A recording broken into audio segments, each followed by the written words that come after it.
Nous les remercions pour l'opportunité qu'ils nous accordent encore. Et alors que nous sommes encore en vie, que nous ayons l'occasion d'écouter sa parole et nous préparer à son retour. Nous vous invitons à vous lever sans plus tarder. Et nous prenons le livre de Josué chapitre 3. Nous commençons à partir du verset 1. Vous pouvez lire le chapitre entier. Mais nous nous arrêtons au verset 13. Josué chapitre 3. Du verset 1 au verset 13. Que Dieu bénisse les frères Damas en passant.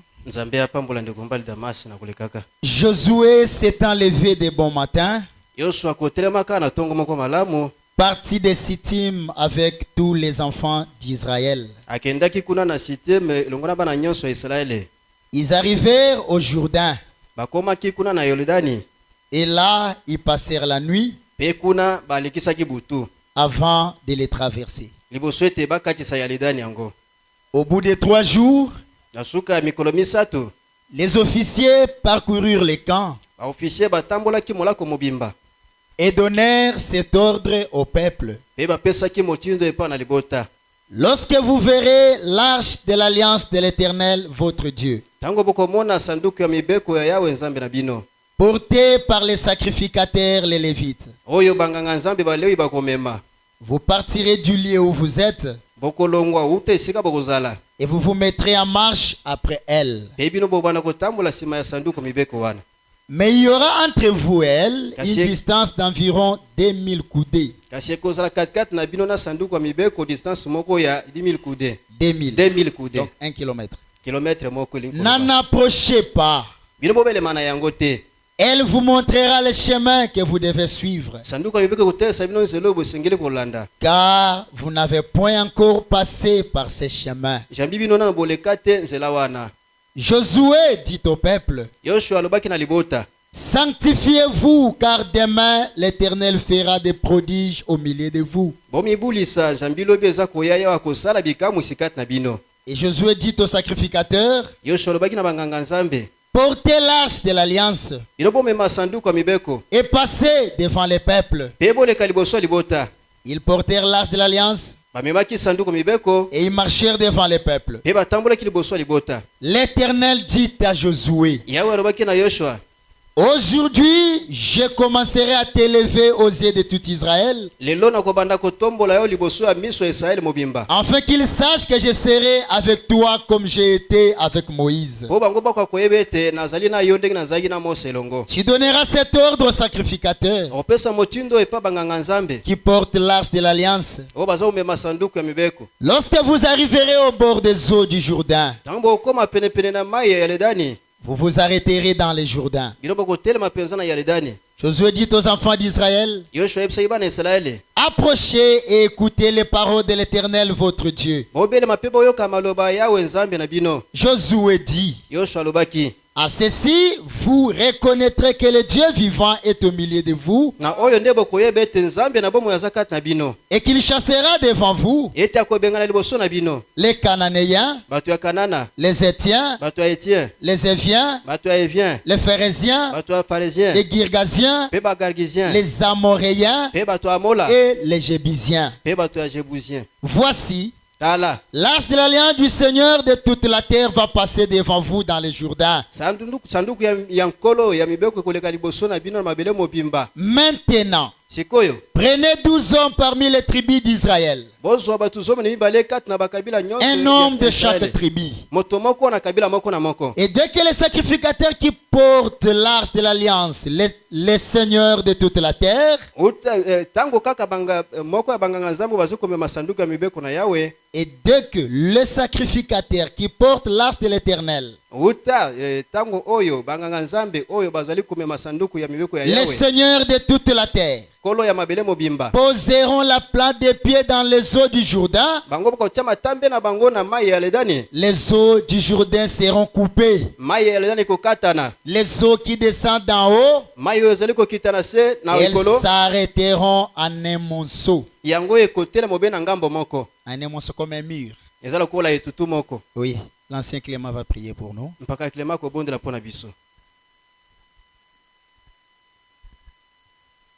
Oui, Père Céleste. Voilà que nous venons de lire ces saintes écritures. C'est toi qui en es l'auteur. Et tu nous as rassemblés. Parle-nous du haut des cieux. Et prépare notre cœur comme une bonne terre. Et que ta parole comme une semence puisse tomber dans la bonne terre pour pouvoir porter de la bonne récolte pour ta gloire. Bénis notre frère par qui tu vas parler. Nous sommes disposés à t'entendre. Envoie ta parole au milieu de nous. Et que ta parole guérisse les malades. Comme il est dit, il envoya sa parole et sa parole les guérit. Qu'il en soit ainsi ce matin. Que le même Dieu de Moïse, le même Dieu de Josué soit le même Dieu aujourd'hui au milieu de nous, Seigneur, apportant le salut, apportant la délivrance, apportant la guérison, apportant toutes sortes de bénédictions, apportant le salut à ceux qui sont perdus. Oui, Père Céleste, rassemble ton peuple, affermis ton peuple, agis à travers de notre vie par la puissance de ta parole. Commence et termine avec nous au nom puissant de Jésus-Christ. Amen. Amen. Vous pouvez vous asseoir. Et que le Seigneur nous bénisse encore une fois. Nous sommes en train de parler sur notre petit sujet que nous avons intitulé Josué, le successeur de Moïse. Et nous sommes obligés de mettre un point virgule aujourd'hui parce que c'était ça le programme. Nous étions en train de parler de Josué, le successeur de Moïse. En commençant d'abord à parler par lui-même, Moïse, de son histoire, la commission qu'il avait reçue du Seigneur, de faire quitter Israël de l'Égypte où il était comme esclave, et de l'amener dans la terre promise. Ce sont des choses que nous connaissons. Je vais juste revenir sur quelques lignes, prendre quelques minutes seulement et passer pour ce qui nous concerne aujourd'hui. Je ne sais pas combien de minutes le Seigneur va nous accorder, mais je crois ne pas être trop long. Comme nous le savons tous, Moïse était le conducteur d'Israël.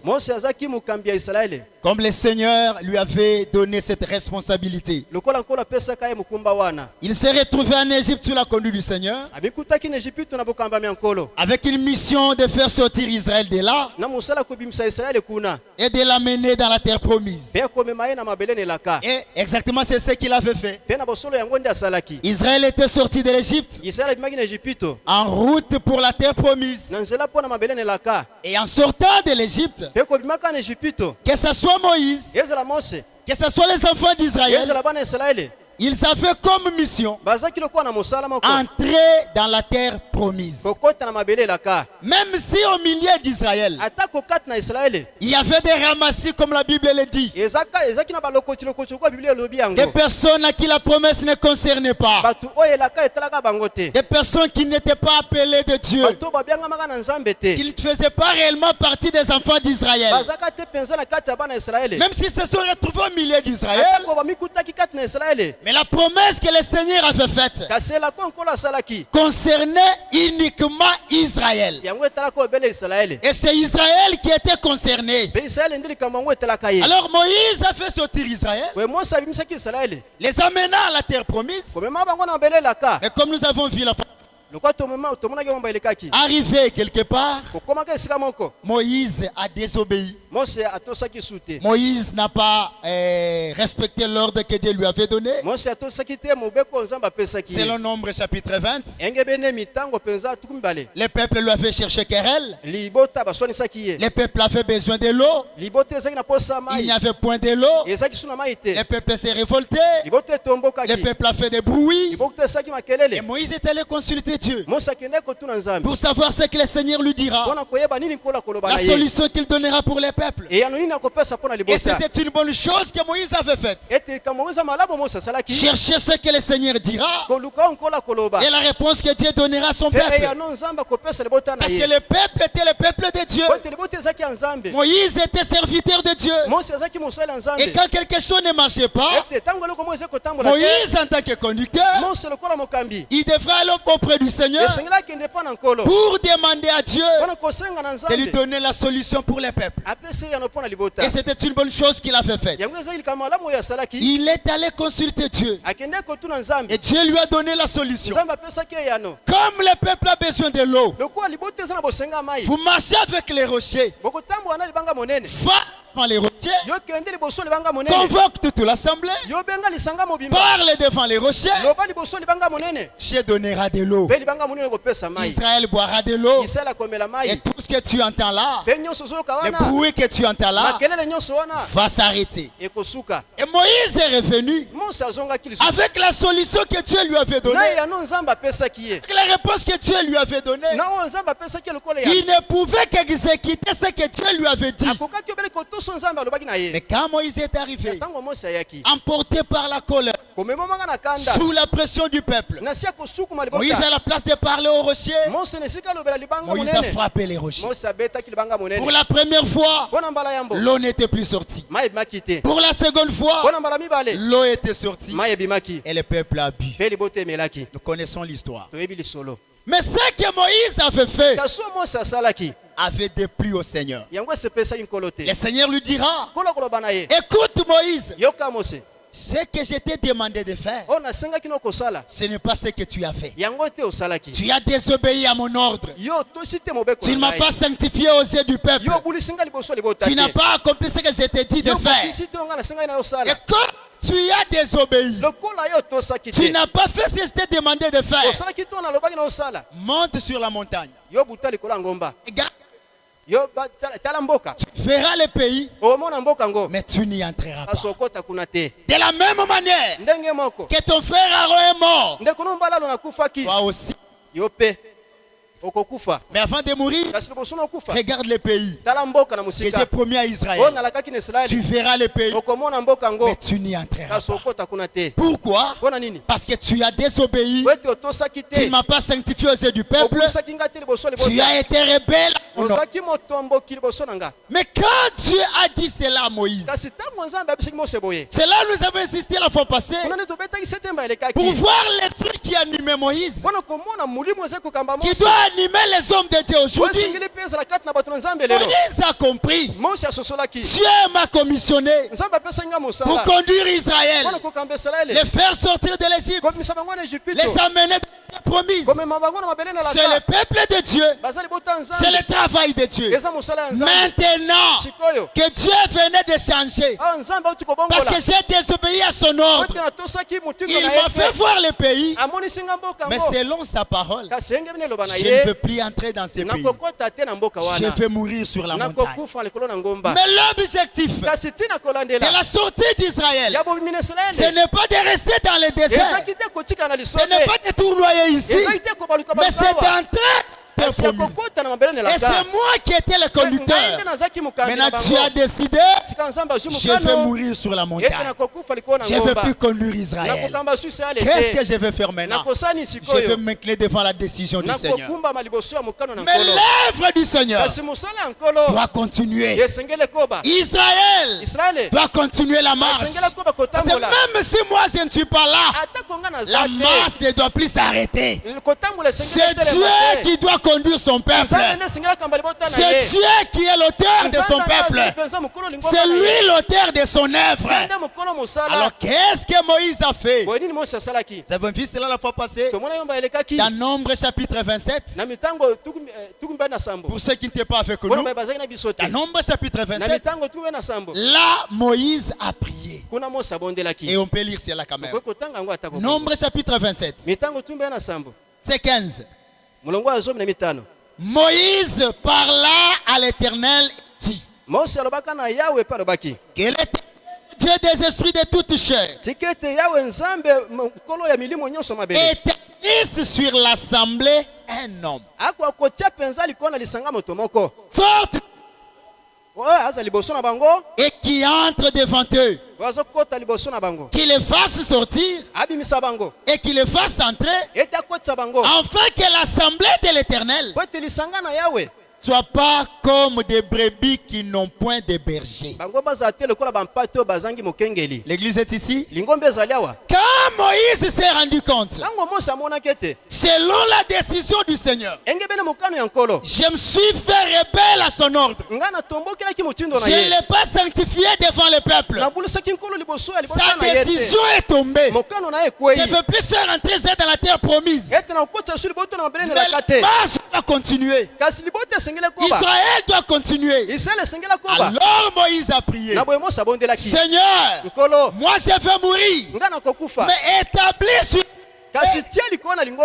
un homme qui doit être à la tête du peuple pour les faire entrer, pour les faire sortir, afin que l'assemblée, le peuple de l'Éternel, ne soit pas comme des brebis qui n'ont point de berger. Et ici mes frères, nous ouvrons une parenthèse. Comme nous l'avions dit en semaine, c'est Moïse qui était mort.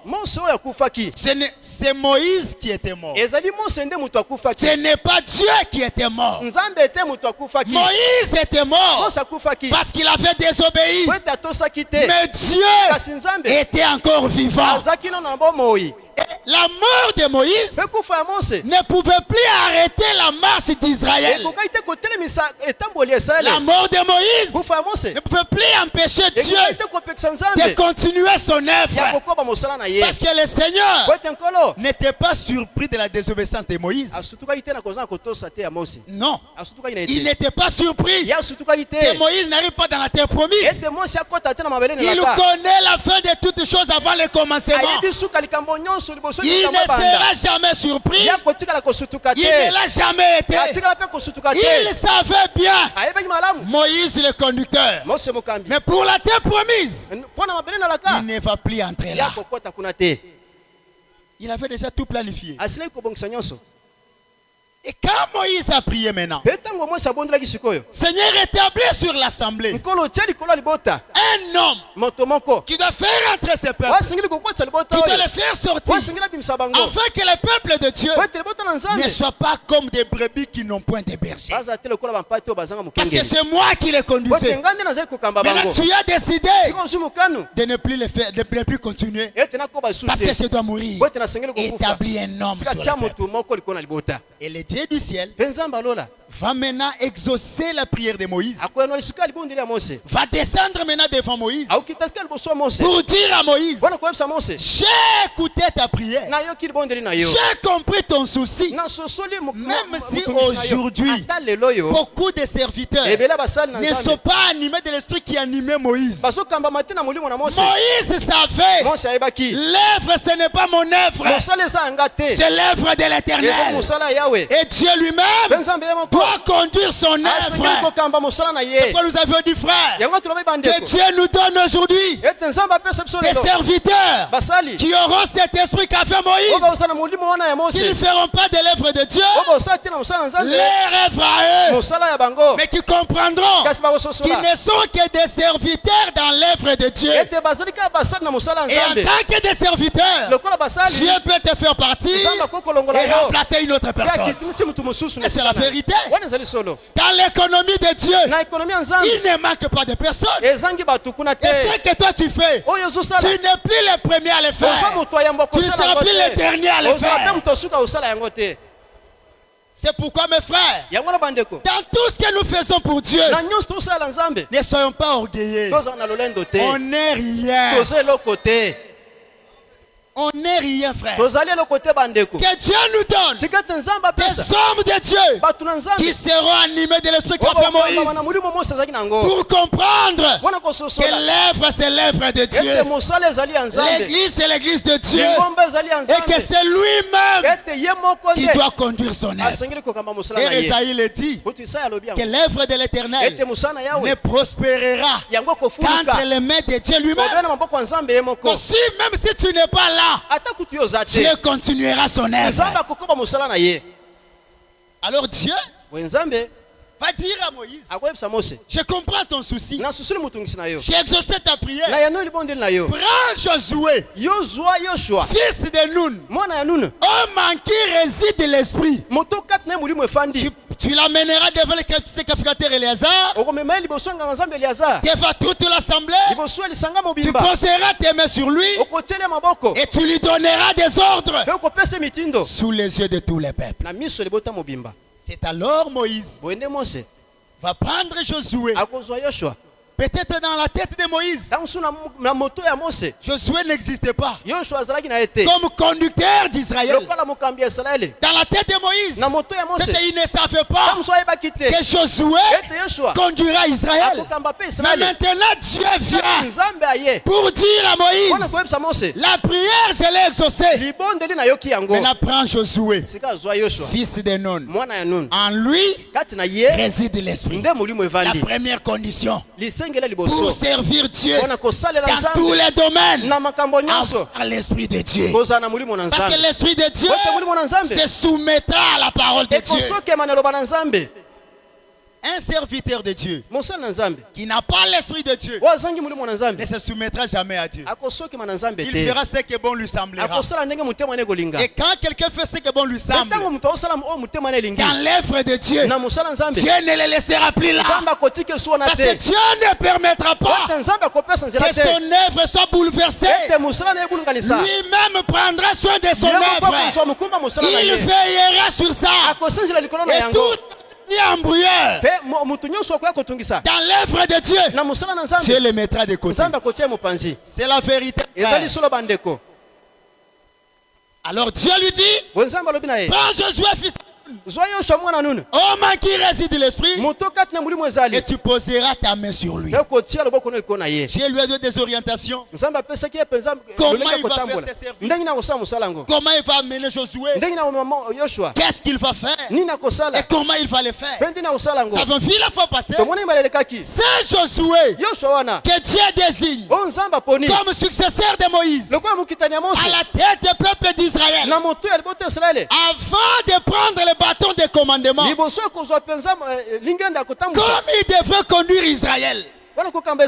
Comme il devrait conduire Israël. Comme il devrait te placer à la tête du peuple. Selon les orientations du Seigneur, on ne pouvait pas établir Josué loin du peuple ou à l'absence du peuple. Parce que Josué devrait conduire le peuple. En tant que conducteur du peuple, on ne pouvait pas l'établir en l'absence du peuple. Non. Et le Seigneur le savait. C'est pour ça qu'il dit à Moïse, Prends Josué, fils de Nun. Nous sommes dans Nombre 27. Verset 18. Oh, man qui réside l'esprit. Et tu poseras ta main sur lui. Il les placera devant les sacrificateurs Éléazar. Et devant toute l'assemblée. Et tu lui donneras des ordres sous leurs yeux. Est-ce que vous comprenez ça, frère? Dieu donne des orientations à Moïse. C'est moi qui t'envoie. Prends Josué, fils de Nun. En lui, il y a l'esprit. Mais avant de faire ses services, avant de l'établir, amène-le devant l'assemblée. C'est là devant l'assemblée que tu vas lui imposer les mains. Ce n'était pas une question de Moïse et Josué et d'eux. Et l'établissement de Josué ne peut pas se faire à la maison, même pas au bureau, parce que c'était l'affaire de la communauté. Comment voulez-vous placer quelqu'un qui doit conduire les peuples à l'absence de ces peuples-là? Il va seulement comme ça. C'est moi qui doit conduire les peuples. Mais frère, on l'a dit, posez-lui la question. Tu as été établi quand? Par qui? Et où? Parce que j'ai lu la fois passée, frère. L'apôtre Paul nous dit que ces choses ici qui est arrivé à Israël nous a été écrites pour notre instruction. Nous devons tirer exemple à partir de là. Savez, peut-être après Moïse, quelqu'un s'élèvera pour dire c'est moi que Moïse a établi. Maintenant le Seigneur, pour ôter cette confusion, il dit Moïse, les services doivent se faire en plein jour, pas la nuit, pas à la maison, pas au bureau, en plein jour et devant toute la communauté. Que le peuple sache, Moïse va partir, voilà celui qui va le succéder. Mais c'est ça le modèle, c'est ça l'exemple, c'est ça la ligne à suivre. Et Dieu ne se contredira jamais. Et ce que Dieu a dit à Moïse, Moïse n'avait pas douté. Il a pris Josué, il l'a amené devant Éléazar, et devant toute la communauté, il lui a imposé les mains, il lui a donné les ordres. Et là c'est toute l'assemblée qui était témoin que Josué a été établi sous nos yeux. Et là, frère, personne ne pouvait s'élever pour dire c'est moi, c'est moi. Mais quand on établissait Josué, tu étais où? Quand on établissait Josué, tu étais où? Je répète, frère, Dieu a permis que ces choses soient écrites pour que plus tard, nous aujourd'hui, nous tirions instruction de ça. Parce que Dieu savait les problèmes vont arriver. Il n'est surpris de rien, comme nous le disons. Alors Moïse a exécuté la mission telle que Dieu lui avait dit. Permettez de relire un peu de la traduction Les Semeurs que j'aime beaucoup. Même écriture me vient de lire là, c'est bien encore. Je ne fais que rappeler cela. Nombre chapitre 27. Il est dit ceci.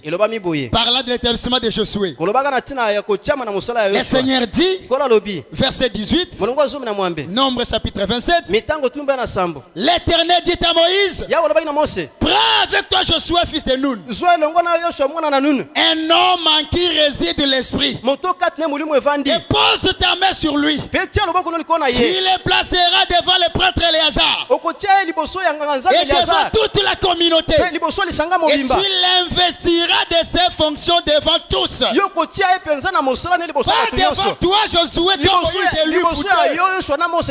Non frère, j'insiste là-dessus. La question ne concernait pas Moïse et Josué.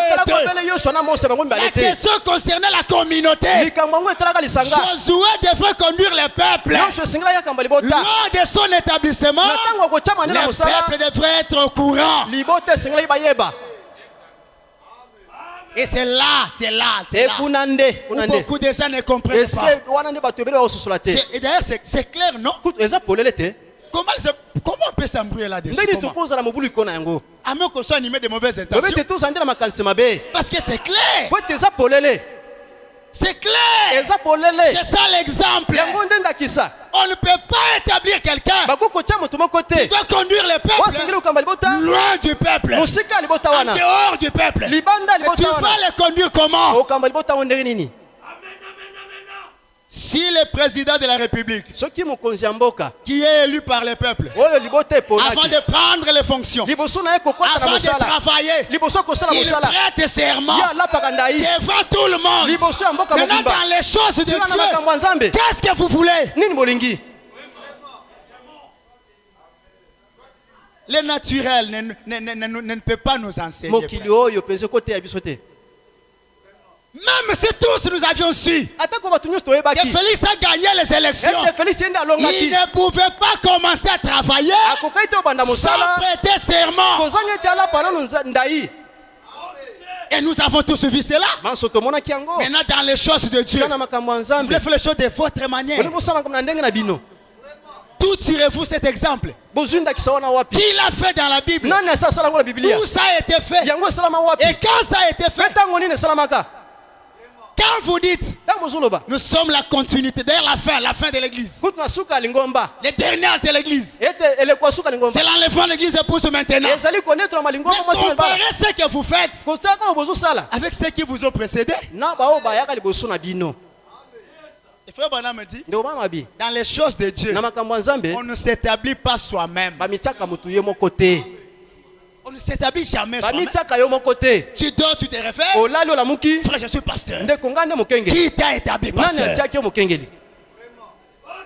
Qui t'a établi? Ayons ce courage là, frère. On n'est pas contre quelqu'un. Nous combattons l'esprit qui anime les gens et qui les lie dans cet esclavagisme là.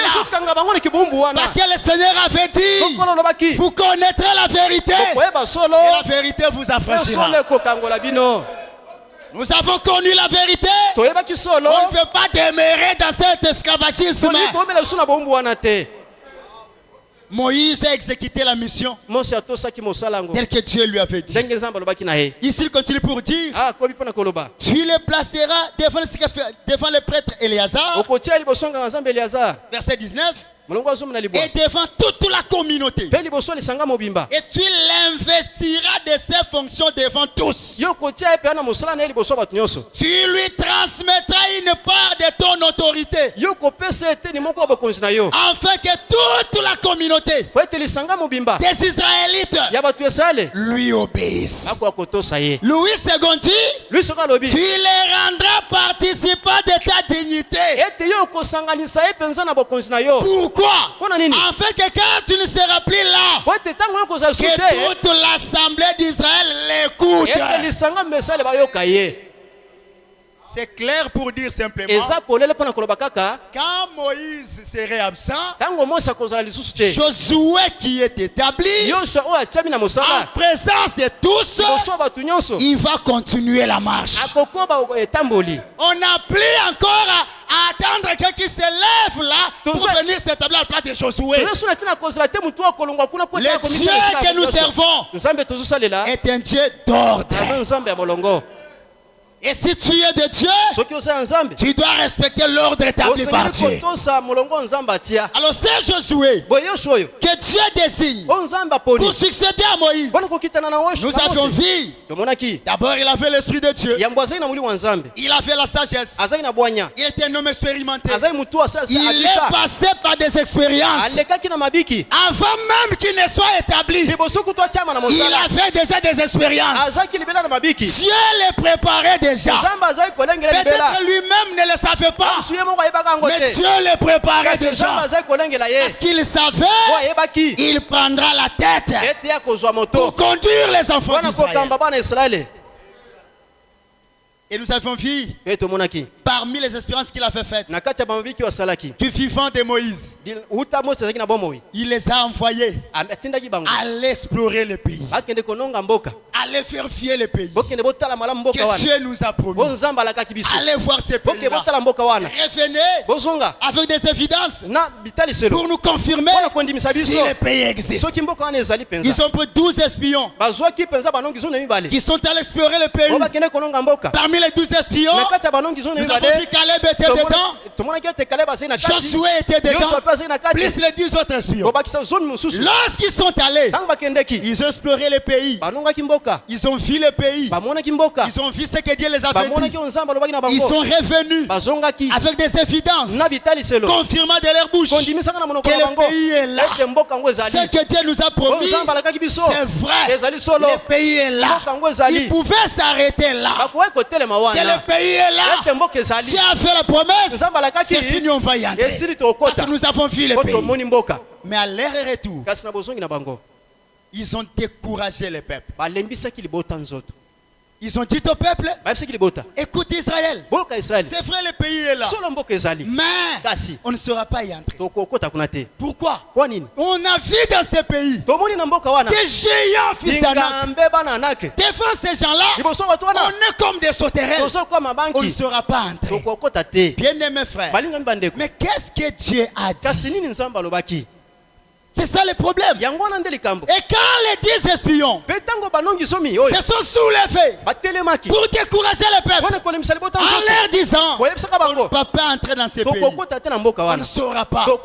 Josué et Caleb se sont mis debout pour dire au peuple, Israël, écoutez, c'est vrai que dans ce pays, on a vu les géants. Ils sont là. Mais ce n'est pas ça notre problème. Notre problème, Dieu nous a fait la promesse. Et Dieu est censé détenir sa parole. Ce n'est pas notre problème. C'est le problème de Dieu. Soyez fortifiés. Allez-y. Nous allons entrer dans ce pays. Et ce que Josué ici, encourageant le peuple, il ne savait pas lui-même que demain, il sera le conducteur de ce même peuple. C'est pourquoi nous avions lu la fois passée. Dans les choses de Dieu, dans les domaines de Dieu, cherchons celui qui a de l'expérience. Nous avions lu ça, je peux relire, c'est la même. Une expérience personnelle avec Dieu. Paragraphe 11. Une expérience personnelle avec Dieu. Il dit ceci. Permettez que j'arrive là. Une expérience personnelle avec Dieu. Paragraphe 11. Il dit ceci. Oh, tu es où? Une expérience personnelle avec Dieu. Ok, paragraphe 11, il dit ceci. Il dit, bon, dans ces grands tourbillons d'activité de l'époque, des premiers apôtres, ils étaient extrêmement ravis parce qu'ils avaient fait une expérience. Ils avaient quelque chose. Ce dont les gens ont besoin aujourd'hui, c'est une expérience. Si nous avions l'intention de faire un voyage pour la Californie, que quelqu'un allait vous y conduire en voiture, vous ne voudriez certainement pas d'un chauffeur qui n'a jamais conduit une voiture auparavant. Quelqu'un qui n'a jamais conduit une voiture, mais qui vous dit, frère, je sais conduire, je vais vous conduire et vous amener chez vous. Vous avez tellement besoin de ce corps que vous ne permettez pas de mourir bêtement. N'est-ce pas ça? Vous direz non, frère. À quand tu as commencé à conduire? Tu as quelle expérience dans ce domaine de conduire? Oh non, frère, vous savez, je vais de finir l'auto-école. Et je paie, hein, frère. Ne venez pas faire les stages sur moi, s'il vous plaît. Ma vie est précieuse. Ma vie est précieuse, frère. Tu venais de finir. Va d'abord finir ailleurs. Si allez d'abord ailleurs. Si vous aviez l'intention, d'abord il dit, vous chercheriez quelqu'un qui a de l'expérience. Si vous aviez l'intention de subir une intervention chirurgicale ou une chirurgie dentaire, vous ne prendriez certainement pas quelqu'un qui ne sait pas de quoi il parle. Vous cherchiez quelqu'un qui a de l'expérience. Alors il en est de même quand nous nous mettons à parler de Dieu. Cherchons quelqu'un qui a de l'expérience. Quelqu'un qui sait de quoi il parle. Pas n'importe qui. Frère, je suis étudiant en chaire de médecine. On les appelle des docteurs. Je peux maintenant intervenir. Je peux faire l'intervention. Tu es en Jean 1. Frère, je suis docteur déjà, frère. Non, non, tu ne voudras jamais. Même si on l'appelle docteur, il n'a aucune expérience. Et par conséquent, je ne peux pas lui donner mon corps pour qu'il intervienne. Alors si dans le domaine naturel, l'homme est jaloux de la vie qu'il a, à combien plus forte raison dans le domaine spirituel où l'âme que tu as vaut 10 000 mondes. Et tu vas hypothéquer cette âme-là n'importe où, par n'importe qui, c'est que tu ne comprends pas ce que tu es. Tu ne comprends pas la valeur que tu as. Et frère Branham me disait, lorsqu'il est question de faire les choix d'une église, on ne choisit pas les bâtiments. Les choix d'une église est porté par les pasteurs de cette église-là. La parole qu'il prêche, est-ce que c'est la parole de Dieu ou c'est ses interprétations? Même si les bâtiments bien embellis, si ce n'est pas la parole, laisse-moi sous des tentes, mais que je garde la parole, que mon âme soit nourrie de la parole. Parce que tout ce que nous voyons l'un de ces 4 matins, ça va passer, frère. Ça va passer. Ça va passer. Prenez soin de vos âmes et ne jouez pas avec vos âmes. Ça a coûté le sang de Jésus. Alors, de la même manière que dans le domaine physique, nous avons besoin d'être sérieux dans ce que nous faisons. Alors dans le domaine spirituel aussi, soyons plus sérieux. Cherchons celui qui a de l'expérience, qui sait ce qu'il dit, qui sait ce qu'il fait. Pas quelqu'un qui ne sait pas ce qu'il dit, qui ne sait pas ce qu'il fait, qui se lève un matin pour faire ce qu'il fait, pour dire ce qu'il fait, parce qu'il est ce qu'il est. Non, frère. Et l'homme doit comprendre d'abord la valeur qu'il a lui-même. S'il comprend cela, alors il veillera pour ne pas tomber dans les pieds de l'ennemi. Donc Josué ici, il a fait déjà des expériences. Dieu le formait déjà. Partout Dieu l'a fait passer. C'était une préparation pour que plus tard, il soit placé à la tête du peuple pour conduire Israël. Et nous avons vu que quand ils sont allés explorer le pays, à leur retour, les 10 ont découragé le peuple.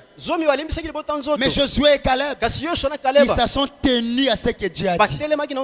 Ils ont encouragé le peuple pour leur dire: tenez les promesses de Dieu, car Dieu va honorer sa parole. Ne soyez pas découragés. Et hier, avant-hier, nous avions vu. Je vais revenir sur ça. Aujourd'hui, dans l'église du Seigneur, nous avons besoin de Josué et de Caleb qui calmeront le peuple, qui ne décourageront pas le peuple, mais qui calmeront le peuple pour leur dire: les promesses de Dieu sont véritables. Dieu les accomplira. Peu importe les jours que cela pouvait prendre, restez attachés aux promesses de Dieu, parce que Dieu les accomplira. Et le découragement de ces espions, comme nous l'avons vu la fois passée, a amené quelques-uns parmi les enfants d'Israël à dire: ah, on comprend maintenant. Et moi je vous disais, ne partons plus. Mais nous sommes venus. Maintenant les choses sont comme cela. Nommons un chef et retournons en Égypte. On n'a pas avancé encore. Nommons un chef et retournons en Égypte. Mais bien aimés frères, l'objectif de notre sortie était de retourner en Égypte. Mais s'il en était ainsi, on allait rester directement. Pourquoi nous sommes sortis? Quelqu'un qui est sorti et qui envie encore l'Égypte. Frère, nommons un chef. Ne nous attendons pas au Seigneur. Nous-mêmes, nommons un chef. C'est lui qui nous plaira. Celui qui remplira nos critères à nous. C'est lui-là. Nommons-le avec objectif. Non pour nous amener dans la terre promise, mais pour nous ramener en Égypte. Est-ce que vous comprenez les choix que vous avez portés? Nous sommes sortis. Je dois entrer dans la terre promise. Mais comme Paul l'avait annoncé déjà, ils auront la démangeaison d'entendre des choses agréables. Ils se donneraient une foule de docteurs selon leurs propres désirs. Et c'est ce qui s'est passé à ce temps-là. Frère, nommons un chef. Non pour continuer, non pour avancer, mais nommons un chef et retournons en Égypte. Parce que ces chefs-là, ce que nous allons lui dire, comme c'est nous qui lui ont nommé, qui lui ont placé là, ce que nous allons lui dire, il va écouter, il va le faire. Et si dans la maison de Dieu, les hommes de Dieu sont pris en otage par des peuples, alors c'est malheureux. C'est malheureux, frère. Un serviteur de Dieu pris en otage par les peuples. Écoute ce que nous te disons. C'est vous qui m'avez engagé ou c'est Dieu qui m'a engagé? Et ce qui arrive aujourd'hui, ce n'est pas du nouveau. Regardez la marche d'Israël. C'est exactement ce qui se passe aujourd'hui. Nommons un chef et retournons en Égypte. Ils ont nommé leur chef pour retourner en Égypte. C'est parce qu'au préalable, les promesses de Dieu ne leur concernaient pas. Encore, il n'était pas entré en relation personnelle avec Dieu. Bien aimé frère, le nombre des années mises dans l'église, ça ne dit rien. J'ai cru depuis 84. J'ai cru depuis 78. J'ai cru depuis 74. Quelle est la vie? Quelle est l'expérience de la parole que tu as qui va nous confirmer que tu es un ancien de longtemps? Beaucoup des années dans l'église, aucune expérience avec Dieu. Même des choses élémentaires sur Dieu qu'on peut comprendre facilement. Pour toi, c'est compliqué. Et tu dis tu es un ancien de longtemps. Non, ne venez pas nous grimacer comme ça. Tu ne vas pas aussi nous grimacer. Nous voulons voir les expériences avec Dieu, la vie de la parole, pour nous confirmer réellement tu n'es plus seulement l'ancien dans l'âge, tu es aussi ancien dans la parole. Parce que tu peux avoir 50 ans, 40 ans, 57 ans. Ça c'est l'âge de naissance. Mais dans les choses de Dieu, tu es loin. Tu es loin.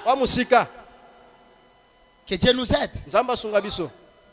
Alors Josué et Caleb, ils ont réconforté le peuple.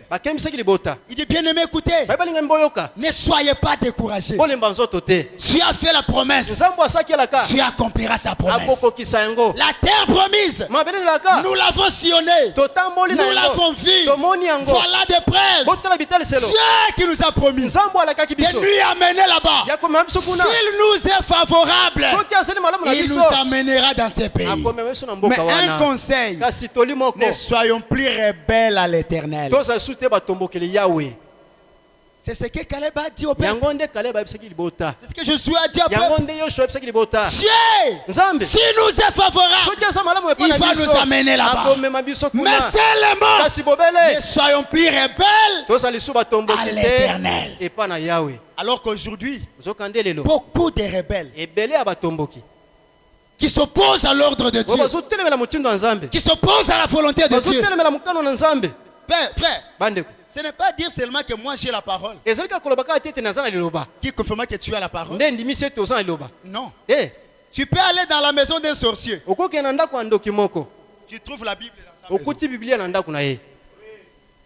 La maison d'un magicien, tu trouves la Bible dans sa maison. Et lorsqu'il te dira, j'ai la parole de Dieu, tu vas croire ça aussi. Parce qu'il a la Bible dans sa maison. Il dit frère, ça c'est Dieu sous forme des Écritures. Donc j'ai Dieu avec moi ici. Mais il est sorcier, il est magicien. Tu vas croire cela? Cette Bible ici, tant que ça n'est pas encore devenu la vie, c'est juste un livre. C'est juste un livre. C'est pourquoi Jésus disait, j'aime cette écriture-là, demeurez en moi et que mes paroles demeurent en vous. Ce n'est pas rester pour un temps, mais demeurer, rester là-bas et que vos paroles demeurent en vous. Alors demandez ce que vous voulez et cela vous sera accordé. Alors remarquez mes frères, tu as fait passer Josué dans ce parcours pour les préparer déjà afin de bien succéder à Moïse. Donc il était déjà un homme préparé. Il était déjà un berger préparé. Et je vous avais lu la fois passée ce que frère Branham dit ici dans l'avertissement puis jugement. Nous sommes dimanche, j'aimerais revenir là-dessus. L'avertissement puis jugement. Il est dit ceci, parlant d'un pasteur et de ce qui doit être. Il dit ceci, l'avertissement puis jugement. Oui. Permettez que j'arrive là. Dieu, si vous voulez lancer, c'est Dieu ne fait pas venir un homme en jugement sans l'avoir premièrement averti. Dans l'application, c'est écrit comme cela. Dieu ne fait pas venir un homme en jugement sans l'avoir premièrement averti. Avertissement puis jugement. Le frère Branham dit ceci. Paragraphe 103.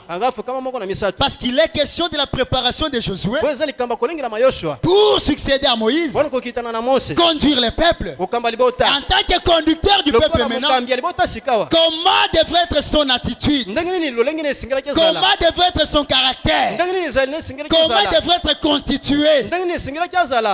Paragraphe 103. Il dit ceci. Vous êtes là? Ok, il dit ceci. Mais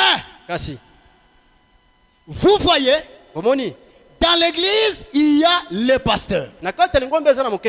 Et ce pasteur est une personne spéciale. Il est constitué de façon telle qu'il puisse supporter les histoires des gens. Donc un pasteur, un conducteur, dès sa constitution, Dieu l'a constitué de manière à supporter les histoires des gens. Il dit ceci. C'est quelqu'un qui porte les fardeaux. Et là, il y a une différence. Des fardeaux. On peut avoir des fardeaux que nous sommes en train de porter, mais pour déposer ces fardeaux, ça dépendra du fardeau que tu as. Je prends l'exemple. J'ai un bassin d'œuf avec moi sur la tête. Mon ami a un bassin de pierre sur sa tête. Même dans la façon de marcher, il ne marchera pas comme moi. Moi, j'ai des œufs qui sont fragiles. Lui a des pierres. Même pour déposer, lui-même peut renverser, jeter comme ça. Parce qu'il a des pierres. Mais moi, j'ai des œufs. Je ne jetterai pas comme je jetais des pierres. Le frère me dit ici, cet homme de pasteur, c'est un homme spécial. Dans sa constitution, Dieu l'a constitué de manière à supporter les gens. C'est quelqu'un qui porte les fardeaux. Il est l'épée de l'attelage. C'est un homme qui peut s'asseoir quand un tel a quelque chose contre un autre et s'asseoir avec ces deux familles et sans prendre parti pour qui que ce soit, il les ramène et arrange la chose dans la douceur. Vous voyez, il est un pasteur. Il sait comment s'occuper des choses. Donc c'est ça le caractère d'un conducteur. Il doit avoir un cœur pour supporter. Il doit avoir un cœur pour réconcilier. Et dans sa manière de traiter les choses, il ne doit pas être partial. Il doit être au milieu pour chercher la paix. Et la fois passée, j'ai ajouté un élément. Même si Branham ne l'a pas insigné ici, mais j'ai ajouté un élément très important. Un pasteur étant quelqu'un qui doit porter le fardeau, hormis tout ça, il doit avoir la déontologie. Donc la discrétion. La discrétion. Comme les médecins ont des déontologies médicales pour savoir gérer la maladie d'un patient, pour ne pas les divulguer, pour ne pas les propager. Les pasteurs, les conducteurs doivent avoir la discrétion. Même si tu lui as rencontré, tu lui as parlé de ton problème, même si ça faisait mal, comment Dieu l'a placé là pour supporter ce que tu vas lui dire là et t'amener à entrer en réconciliation avec Dieu. Et quand tu traites avec lui, si c'était au bureau, ça se termine là. Ça ne montera pas du haut de la chair. Ça ne peut pas monter ici. C'est pourquoi un conducteur doit avoir la maîtrise. Il doit savoir gérer les choses. Mais quand tu n'as pas un cœur de supporter, tu es prêt à tout parler. Tu ne contrôles pas ce que tu dis. Non. C'est pas possible. Et Dieu savait Josué. Il savait déjà. Le temps de son cœur, il y aura un cœur pour supporter. Gérer la population. Gérer la masse. Gérer les situations. Parce que tel connaît la frère. N'oubliez pas, je l'ai dit la semaine. Tu peux conduire les moutons, les chèvres, sans problème. Tu les tires seulement. Tu les tires seulement. Même s'ils sont 5, 10, 15. Tu les tires seulement comme ça. Et ils te suivent comme ça. Mais conduire les êtres humains, ce n'est pas facile. Conduire les êtres humains tels que nous sommes là, frère, ce n'est pas facile. Parce que celui-ci viendra, il a son problème. L'autre va venir, il a sa vision. L'autre va venir, il a sa façon de voir les choses. Et toi maintenant, tu dois prendre tout ça, concentrer cela et donner une orientation selon la parole de Dieu. C'est comme ça Dieu ne peut pas confier la responsabilité à n'importe qui. Et nous, serviteurs, soyons sincères. Si je ne suis pas à mesure, je n'ai pas ce cœur-ci dont Dieu parle ici. Je me connais moi-même. Ma manière d'agir, ma manière de faire les choses, je m'y connais. Ce qui nous manque, c'est la sincérité. Avide de pouvoir, assoiffé du pouvoir. Alors qu'on est sincère, je me connais moi-même. Que Dieu nous aide. Alors Dieu a fait passer Josué par ses voies pour lui préparer, afin qu'un de ces 4 matins, qu'il soit placé à la tête du peuple. Quand Moïse est parti, voilà maintenant Josué qui prend les devants. Josué prend maintenant la direction. Il prend maintenant les commandements pour conduire Israël. Du vivant de Moïse, en ce qui concernait la marche d'Israël, Dieu parlait avec Moïse. Maintenant que Moïse est parti et que Josué est là, en ce qui concerne la marche d'Israël, Dieu traite avec Josué. Pourquoi? Parce que c'est ça l'ordre qu'il a établi. Et Dieu ne se contredira jamais. C'est pourquoi dans Josué chapitre 3, parlons un peu de ça quelques minutes. Josué chapitre 3, que nous avions lu. Maintenant que Josué prend les bâtons de commandement avec le même objectif, amener Israël dans la terre promise. Il ne pouvait pas se détourner de l'objectif qui était d'amener Israël à la terre promise. Moïse est parti, Josué est là, faisant la continuité, mais l'objectif, amener le peuple dans la terre promise. Maintenant, avant d'entrer dans la terre promise, Josué avait en face de lui des obstacles qu'il devrait franchir. Il avait en face de lui des choses qu'il devrait défier. Entre autres, la traversée du Jourdain.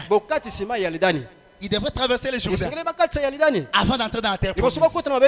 Et Dieu vient maintenant à Josué pour lui donner des orientations avant de traverser le Jourdain. Qu'est-ce qu'il devrait faire pour que le Jourdain soit traversé à sec, comme à l'époque de Moïse? Parce que souvenez-vous, de la même manière qu'au temps de Moïse, la mer Rouge a été traversée à sec. De la même manière, au temps de Josué, le Jourdain va être traversé à sec. Parce que Dieu avait promis, je serai avec toi comme j'ai été avec Moïse.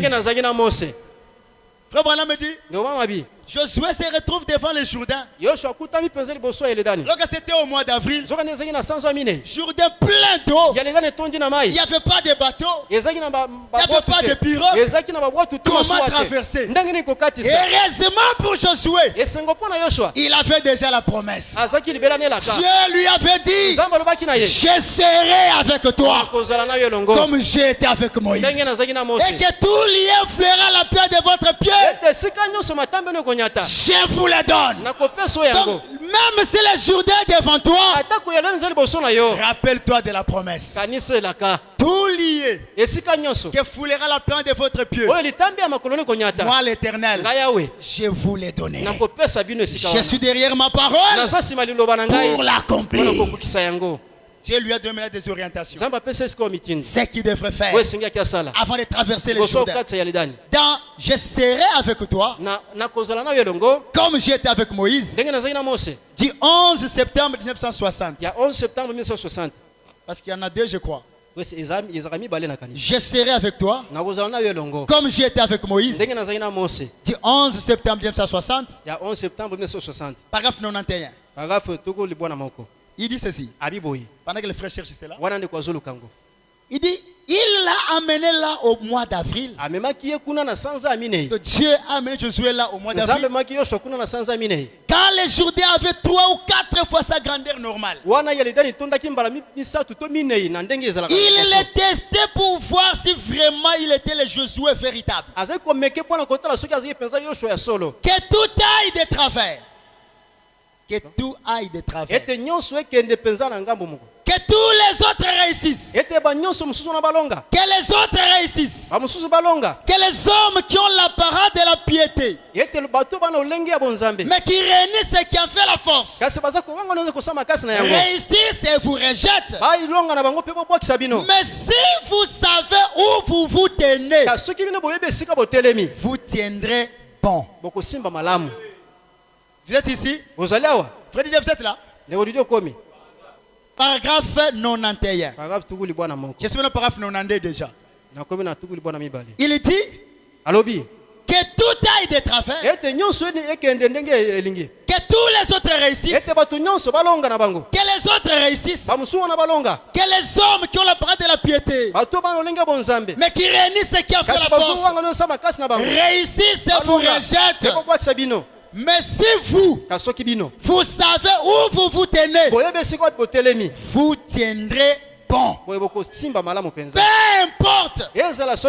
le monde entier vous laisse tomber, vous tiendrez bon quand même. Vous ne vous opposerez pas à cette parole. Donc quelqu'un qui a fait une expérience avec Dieu, même si le reste les autres lui rejetaient et lui taxaient de tous les noms, si lui, il est sûr de ce Dieu qu'il a appelé et qu'il reconnaît le Dieu qu'il a rencontré avec l'expérience qu'il a faite, il tiendra bon. C'est pourquoi Josué et Caleb, ils ne pouvaient jamais reculer devant la promesse de Dieu. Même si leurs collègues pouvaient décourager le peuple, Josué et Caleb, ils savaient là où ils étaient.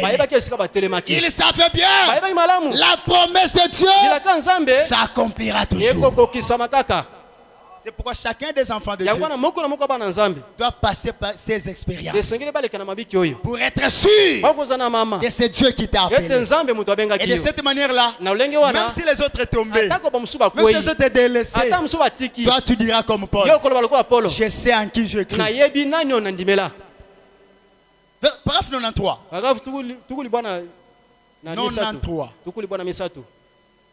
Les Jourdains avaient 3 ou 4 fois sa grandeur normale. Il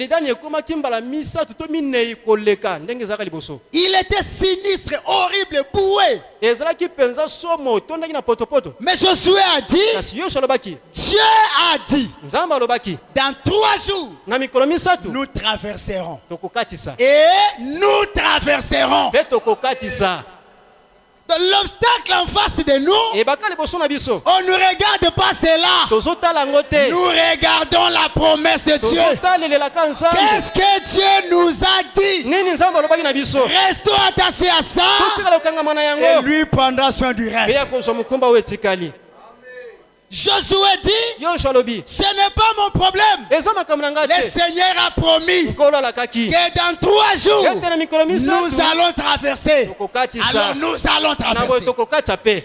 Il continue. Maintenant, les clergés disaient, attendez une minute maintenant. Josué, nous sommes des hommes instruits.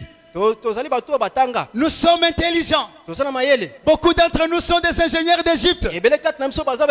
Nous savons comment faire ces choses. Donc nous entendrons juste un petit moment jusqu'à ce que le fleuve se dégage. Alors nous pourrons les traverser à pied. Cela n'est-il plus facile? Peu importe ce que vous pensez, Dieu a dit que dans 3 jours, nous traverserons. Et nous traverserons. On n'a pas à attendre ici que l'eau puisse un peu diminuer. Nous ne regardons pas l'eau. Nous regardons la promesse que Dieu nous a faite. Toi, Josué, fais seulement ce que Dieu t'a dit de faire. Qu'est-ce que Dieu leur a dit de faire? Observez ce que Josué a fait. Qu'est-ce qu'il a placé en premier? Avant qu'il ne puisse traverser le Jourdain et voir la promesse de Dieu s'accomplir. Qu'est-ce qu'il a placé en premier? Les membres du clergé? Non, monsieur. Il a placé la parole en premier. Il a dit, prenez cette arche. Et vous tous les sacrificateurs, tenez-vous loin d'elle. Allez derrière elle. N'essayez pas de la conduire. Que ce soit elle qui vous conduise. C'est là où l'église a échoué. C'est là où les hommes de Dieu ont échoué. Au lieu de laisser la parole conduire, ils ont voulu conduire la parole. Et c'est là où ils ont tous tombé. Réveille ces frères qui dorment. Ces frères continuent à dormir. C'est là où ils ont échoué, frère. Bien-aimé, quelle que soit la sagesse de l'homme, quel que soit les dons que l'homme a, si vous voulez la réussite, placez toujours la parole de Dieu en premier. Ce n'est pas en vain que Dieu a ordonné que l'arche prenne le devant. Josué s'attendait à voir un miracle. Et le miracle ne se produit pas en dehors de la parole de Dieu. Voilà pourquoi nous croyons, avant que les dons ne puissent exister, c'est la parole qui a existé d'abord. Et dans la maison de Dieu, ce n'est pas les dons qui doit conduire l'église, même les hommes de Dieu, mais c'est la parole de Dieu. Et quand vous placez la parole en premier, la parole contrôlera tout. Tous les dons qui opèrent, la parole doit contrôler cela. Et si la parole découvre que ces dons opèrent en fort, la parole a le droit de sanctionner ces dons-là.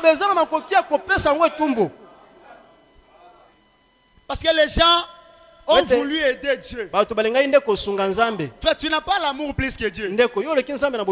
Tu n'as pas la connaissance plus que Dieu. On abandonne la parole et l'homme veut simplement que les dons secondaires lui parlent. Quand Dieu parle par sa parole comme ça, non, ça n'entre pas. Ça n'a pas d'effet. Il faut seulement que quelqu'un se lève là, qu'il tremble un peu et qu'il commence à parler. Là, on est prêt à croire. Bien-aimé frère, si Dieu te parle par sa parole et que tu ne crois pas, même si les dons te parlaient, ne croiras pas. Parce que la parole est au-dessus des dons. Les gens ont oublié cela. Et souvent, c'est soi-disant donc qui opère. Quand on est réunis comme ça, ça n'opère pas. Ça n'opère pas. Il n'y a pas de péché ici. Il n'y a pas de problème ici. Il n'y a pas de maladie ici. Il n'y a pas de péché non confessé ici. Mais pourquoi ces dons-là ne servent pas pour parler? Tu as peur de qui? Seulement on a les échos. Quand ils se sont réunis, Dieu a parlé. Mais ici, Dieu a peur de qui ici? Ici, Dieu a peur de qui? En commençant par les anciens. Dieu va craindre qui ici? Oh non, s'il faut parler, Clément est là, non? Mbemba est là. Qui est Clément? Et qui est Mbemba? Dieu va avoir peur de vous pour parler. Et même si le péché est en vous, pour que Dieu parle ici, il va avoir peur de vous. C'est pourquoi, frère, qu'aucun des enfants de Dieu ne soit fanatique de ces gens. Nous les soutenons tant qu'ils soutiendront la parole de Dieu. Lorsqu'ils abandonnent la parole, nous les abandonnons. Et là, je vais vous dire clairement, les frères Chimie est avec vous quand vous avez la parole. Si la parole n'est pas là, je ne serai plus avec vous. Ce n'est pas vous que je suis. Je suis la parole de Dieu. Abandonnez les camaraderies du village, des lignes de provenance, des dialectes. Abandonnez cela, frère. Dans la maison de Dieu, toutes des nouvelles créatures en Jésus-Christ est soumis à la parole. Dieu pour parler ici, il va avoir peur. C'est pourquoi, frère, ces histoires ici sont autour des dons. Souvent, quand les dons opèrent comme ça, et que ça opère chez les gens là-bas, les pasteurs appuient cela. C'est Dieu qui a parlé, frère. Les jours où ça va tourner, ça vient maintenant sur lui. Ah, là nous verrons si réellement c'était le Dieu qui parle. Et si réellement, toi, pasteur, tu étais soumis à Dieu. Parce que souvent ici nous appuyons. Nous appuyons. C'est Dieu qui a parlé, frère. Tu ne peux pas me dire, frère, réponds-toi. Et quand ça vient maintenant ici, c'est pourquoi le peuple de Dieu doit se tenir sur la parole pour être bien équilibré. Dieu n'a peur de personne ici. Si Dieu veut parler au moyen de sa parole, même au moyen d'un don, il ne craindra personne. On n'est pas contre les dons. Les dons, c'est la parole de Dieu. Mais nous avons besoin des dons authentiques qui agissent selon Dieu. Tu quittes chez toi, tu vas prophétiser aujourd'hui. Je vais parler en langue aujourd'hui. Donc tu te prépares déjà. Tel que je vais là-bas, je vais prophétiser. Je vais parler en langue. En bon?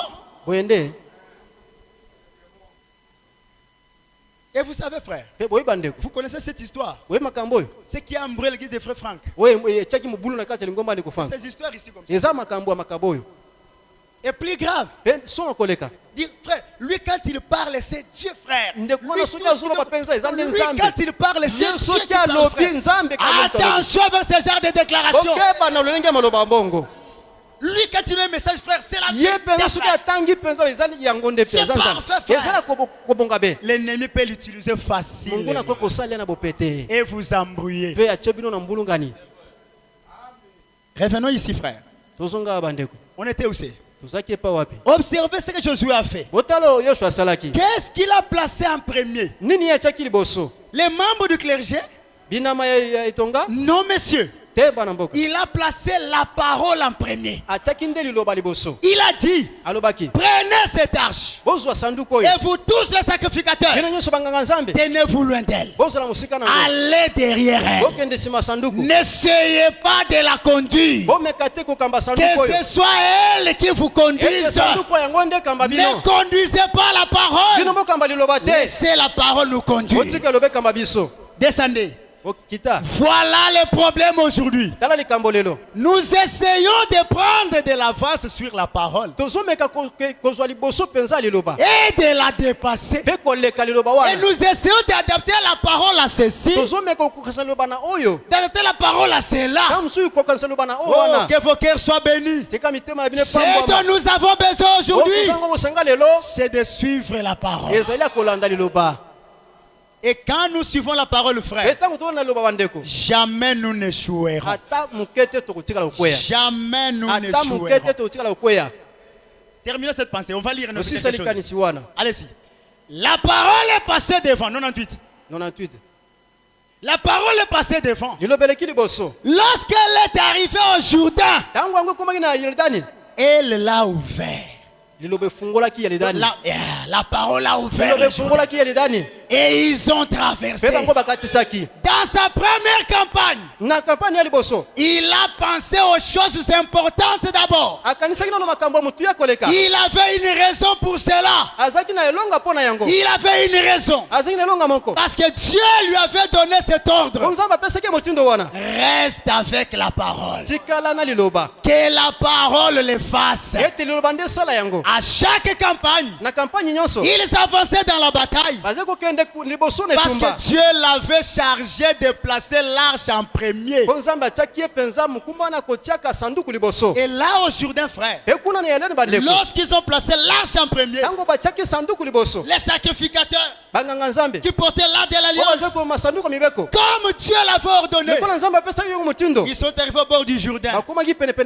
Dès qu'ils sont entrés comme ça, et que leurs pieds ont touché l'eau du Jourdain, le Dieu de la parole, le Dieu de Moïse, qui a fait la promesse d'être avec Josué comme il était avec Moïse, dès qu'il a vu sa parole être honorée, le Seigneur est descendu. Il a ouvert le Jourdain comme au temps de Moïse, avec la mer rouge, avec Josué. Le Jourdain a cédé. Pourquoi? Parce que Josué a placé la parole en premier. Et j'ai lu le jeudi. On peut revenir sur ça. Dieu tient sa parole. Dieu tient sa parole. Du 13 juin 57. Frère Branham me dit ceci. Quelque chose de très important. Dieu tient sa parole. 13 juin 57. Paragraphe 41. Il dit, je reviens là-dessus pour ceux qui n'étaient pas avec nous. C'est important. Pendant que les frères cherchent cela. Ah, ok. C'est ça? D'accord, c'est ça. 41. Et si jamais il y a eu un temps. Oh, écoutez ceci. Si jamais il y a eu un temps où l'église du Dieu vivant a besoin d'un Josué et d'un Caleb, c'est maintenant où nous pouvons calmer les gens devant le Saint-Esprit. Toutes nos petites excitations, nos dénominations, organisant ceci, celui-ci a la chose, celui-là a la chose. Restez tranquille une minute. C'est Dieu qui a la chose. C'est ça. Écoutez, cette Bible, combien en a ici la Bible?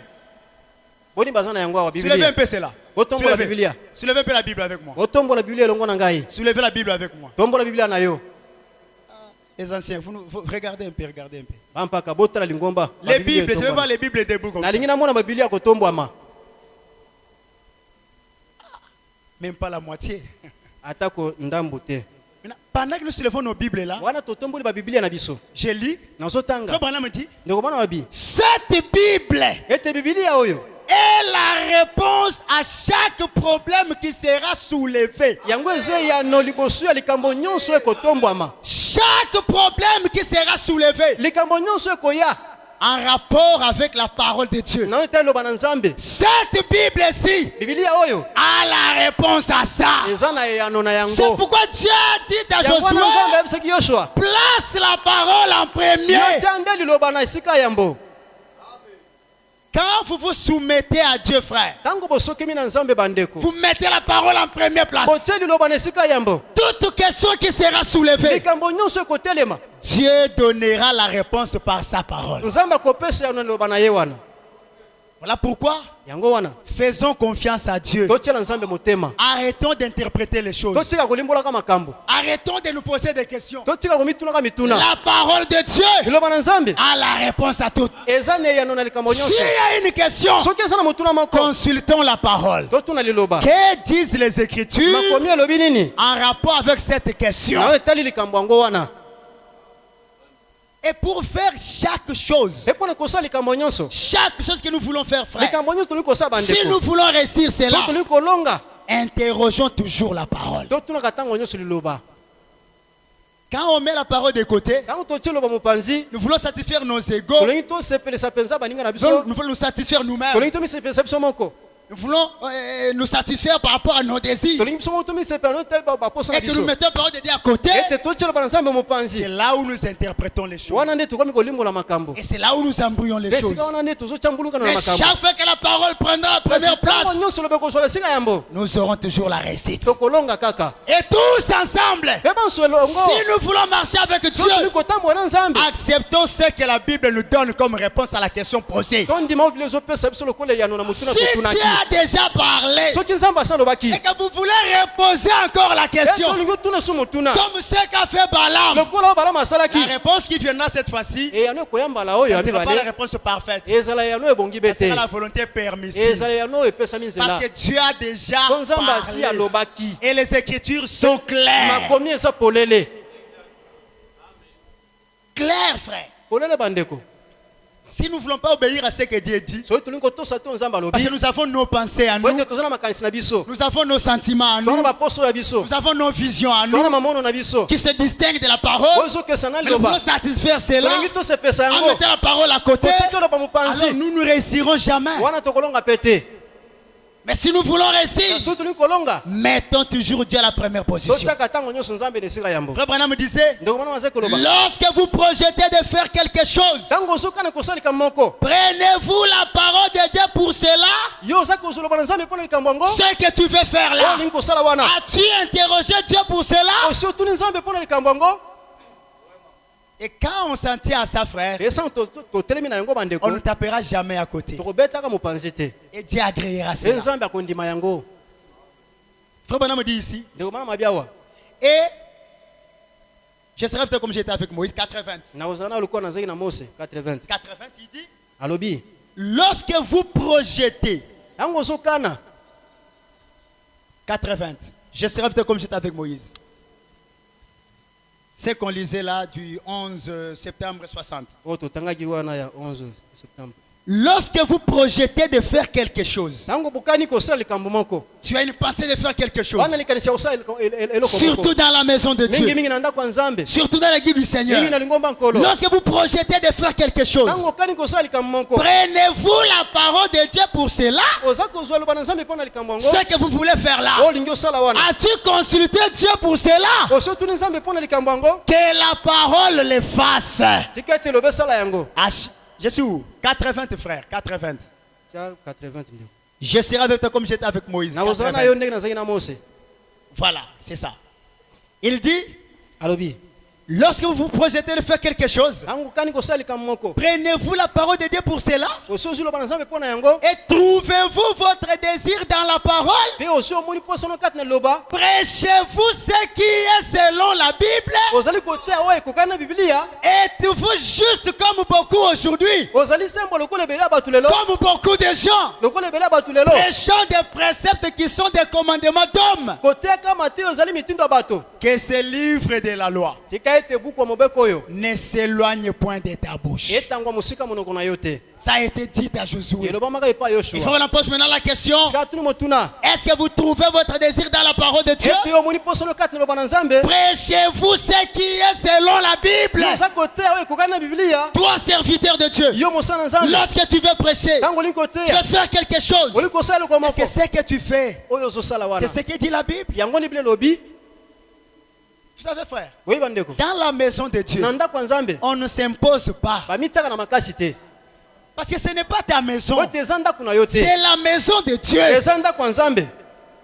Si chez toi il y a de l'ordre, la maison de Dieu a aussi de l'ordre. Tout ce que tu veux faire, consulte la parole de Dieu. Tu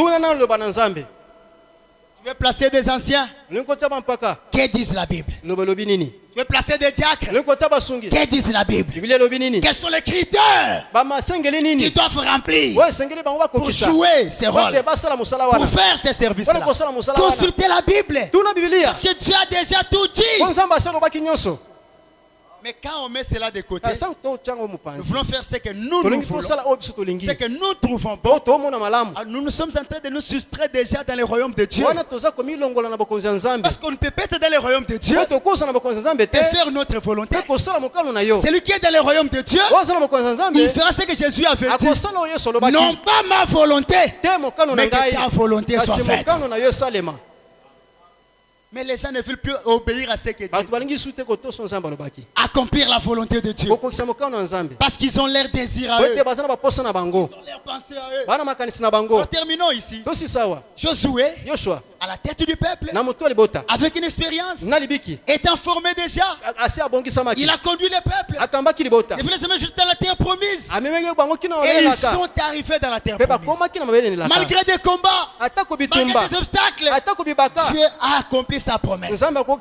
Josué est arrivé dans la terre promise avec les enfants d'Israël. Et quand ils sont arrivés, c'est là où je vais terminer. Josué avait encore une mission qu'il devrait faire, étant déjà dans la terre promise avec tout le peuple. Là dans la terre promise, il avait une mission qu'il devrait accomplir. C'était quoi la mission? Il devrait répartir la terre, donner chaque portion, donner une portion à chaque tribu. C'était ça partie de la commission qui Dieu lui avait donnée. Il devrait répartir la terre et donner la portion à chacune des tribus. Et c'est là, dans la terre promise, lors de la répartition de la terre, que Caleb va lui rappeler quelque chose. Dans Josué chapitre 14. Je vais terminer par là de vous là. Josué chapitre 14. Alors qu'il a réparti la terre, donné une portion à chacune des tribus, là, Caleb vient lui rappeler ceci. Josué chapitre 14, verset 6. Il est écrit: les fils de Juda s'approchèrent de Josué à Gilgal. Et Caleb, fils de Jephuné, le Kénizien, lui dit, il disait à qui? À Josué. Caleb parla à Josué. Tu sais ce que l'Éternel a déclaré à Moïse, homme de Dieu, au sujet de moi et au sujet de toi à Kadesh Barnea. J'étais âgé de 40 ans lorsque Moïse, serviteur de l'Éternel, m'envoya de Kadesh Barnea pour explorer le pays. Et je lui fis un rapport avec droiture de cœur. Mes frères qui étaient montés avec moi découragèrent le peuple. Mais moi, j'ai suivi pleinement la voie de l'Éternel mon Dieu. Et ce jour jour-là, Moïse jura en disant, les pays que ton pied a foulés sera ton héritage à perpétuité. Pour toi et pour tes enfants. Parce que tu as pleinement suivi la voie de l'Éternel, mon Dieu. Maintenant, voici, l'Éternel m'a fait vivre comme il l'a dit. Il y a 45 ans que l'Éternel parlait ainsi à Moïse lorsqu'Israël marchait dans les déserts. Et maintenant, voici, je suis âgé aujourd'hui de 85 ans. Je suis encore vigoureux comme le jour où Moïse m'envoya. J'ai autant de force que j'en avais alors. Soit pour combattre, soit pour sortir et pour entrer. Donne-moi donc cette montagne dont l'Éternel a parlé dans ces temps-là. Car tu as appris alors qu'il s'y trouve des Anakim et qu'il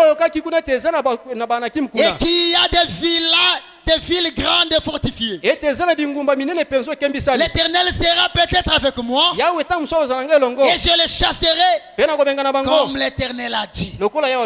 Verset 13. Josué bénit Caleb, fils de Jéphiné, et il lui donna Hébron pour héritage. Écoutez mes frères, je vais terminer par là. Lorsque Josué est arrivé dans la terre promise avec tout Israël, Josué étant à la tête du peuple, selon la recommandation de Dieu, selon la volonté de Dieu, Dieu l'a désigné succéder à Moïse. Même c'est pour explorer le pays. Parmi ceux qui ont encouragé Israël, il y avait Josué et Caleb. Ils ont exploré le pays, ils ont vu le pays, ils ont apporté l'évidence.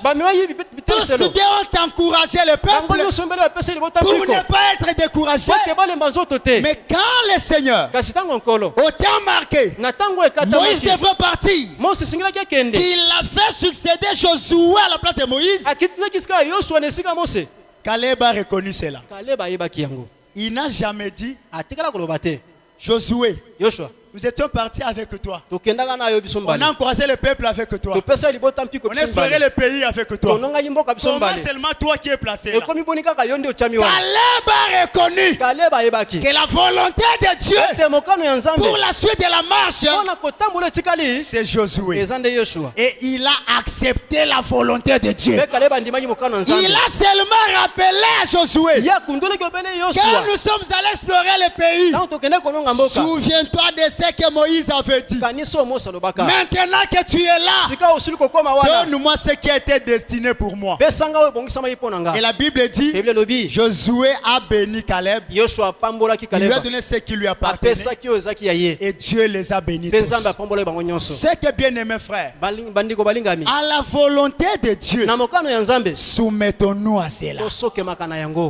Ne posons pas de questions. Ne nous interrogeons pas. Si c'est Dieu qui fait la chose, frère, ne cherchez pas à handicaper la marche de Dieu. Soumettons-nous à la volonté de Dieu. Que Dieu qui est l'auteur des lèvres, qu'il a commencé, qu'il conduise cela lui-même et qu'il l'achève lui-même. Et que nous qui sommes dans l'œuvre de Dieu, laissons-nous être perfectionné par Dieu lui-même. Et que Dieu nous amène là où il a destiné pour nous. Et là nous serons bénis. Nous entrerons en possession de nos bénédictions. Et nous trouverons ce que Dieu a prévu pour nous. Ne lui résistons pas. Les chemins c'est lui qui les connaît. Et le conducteur c'est lui-même. Que le Dieu de paix vous bénisse.